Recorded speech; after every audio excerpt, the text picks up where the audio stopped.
حالات آنے کی وجہ، انسان پر حالات آنے کی کئی وجوہات ہوتی ہیں۔ کبھی کبھی تو اللہ رب العزت آزمائش کے طور پر حالات بدلتے ہیں، نیکوں کے بھی بروں کے بھی۔ نیکوں پر غم کے حالات بھیج دیتے ہیں، بروں پر خوشی کے حالات بھیج دیتے ہیں۔ یہ ان کے لیے آزمائش، وہ ان کی آزمائش، اور کئی مرتبہ انسان کے گناہوں کے سبب سے اس کے اوپر بطور سزا برے حالات بھیجے جاتے ہیں۔ تو عیب مختلف ہیں۔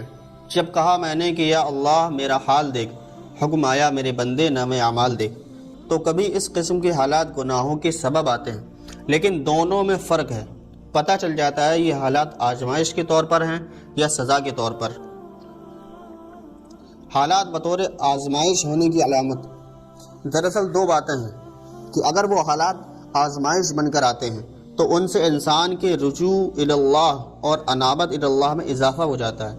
اگر پہلے نمازوں میں کمی کر دیتا تھا تو اب تکبیر اولیٰ سے نماز پڑھتا ہے، اب تہجد بھی شروع کر دی، اب تلاوت بھی شروع کر دی، اب وظیفے بھی شروع کر دیے، اب مصلی پر بیٹھنے کا وقت بھی بڑھ گیا، اب رجوع الی اللہ کی کیفیت اور زیادہ ہو گئی، اب خوب معافی بھی مانگ رہا ہے۔ لہٰذا جب دل کی یہ کیفیت ہو کہ مصیبت اور پریشانی آنے پر اللہ کی طرف رجوع زیادہ ہو جائے تو یہ اس بات کی پہلی دلیل ہے کہ یہ حالات آزمائش کے طور پر ہیں۔ اور دوسری دلیل ہے کہ انسان حالات سے پریشان تو ہوتا ہے لیکن اس کو اللہ تعالیٰ سے امید بھی بنی رہتی ہے۔ سرنگ کے آخر پر اس کو روشنی نظر آ رہی ہوتی ہے، وہ سمجھتا ہے کہ میں پریشان تو ہوں مگر اللہ تعالیٰ مجھے ان حالات میں سے نکال دیں گے۔ تو جب دل میں امید بندھی ہوئی ہو اور رجوع الی اللہ میں اضافہ ہو جائے تو سمجھ لیجئے کہ یہ مصیبت میرے لیے امتحان بن کر آئی۔ بعض لوگ اپنی محنت اور مجاہدے سے اللہ تعالیٰ کے قرب کے اعلیٰ ترین درجات نہیں حاصل کر پاتے، تو اللہ پاک چھوٹی موٹی پریشانیاں بھیج دیتا ہے۔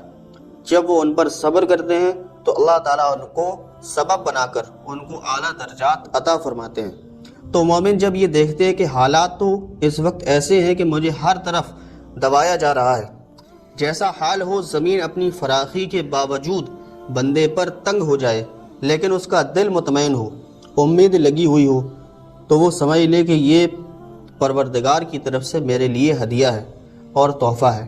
اس وجہ سے پھر اللہ والے برے حالات سے پریشان نہیں ہوتے بلکہ ان کا دل یہ کہتا ہے تیرا غم بھی مجھ کو عزیز ہے کہ وہ تیری دی ہوئی چیز ہے۔ مالک بن دینار یا تائی رحمۃ اللہ علیہ فرماتے ہیں کہ ایک مرتبہ اللہ رب العزت نے الہام فرمایا کہ اے داؤد اگر تجھے کھانے میں کسی وقت سڑی ہوئی سبزی مل جائے تو اس کو نہ دیکھنا بلکہ اس بات کو دیکھنا کہ جب میں نے رزق کو تقسیم کیا تو مجھے یاد تھا۔ اللہ تعالیٰ یہ چاہتے ہیں کہ میں نے اپنے بندوں کو جو رزق دیا وہ سب اس پر راضی رہیں۔ ایک باپ گھر میں کوئی چیز لاتا ہے اور بچوں میں تقسیم کرتا ہے اور وہ اونچ نیچ رہ جاتی ہے۔ اب جو بچہ کم چیز لے کر بھی والد سے خوش ہوتا ہے تو باپ ان سب سے بڑھ کر اس بچے سے خوش ہو جاتا ہے کہ اگرچہ اچھی چیز فلاں نے لے لی اور اس کو ادنا ملی مگر میرا بچہ بھی مجھ سے راضی ہے۔ اللہ رب العزت بھی اسی طرح اس بندے سے راضی ہوتے ہیں جو حالات کے خراب ہونے کے باوجود اپنے پروردگار سے راضی ہو جاتا ہے۔ اور جس طرح ایک باپ کی بیٹی شکل کی اچھی نہ ہو، دماغ کی اچھی نہ ہو، عقل کی اچھی نہ ہو اور پھر بھی کوئی بہت حسین و جمیل بالدار حسب و نسب رکھنے والا شریف نوجوان اس کی بیٹی کو نکاح میں قبول کر لے تو یہ باپ اپنے دل میں اس بچے کا احسان مند ہوتا ہے۔ اظہار کرے نہ کرے اس کا دل کہہ رہا ہوتا ہے کہ اس بچے نے کتنی عظمت دکھائی کہ میری بیٹی کو اپنے نکاح میں قبول کر لیا۔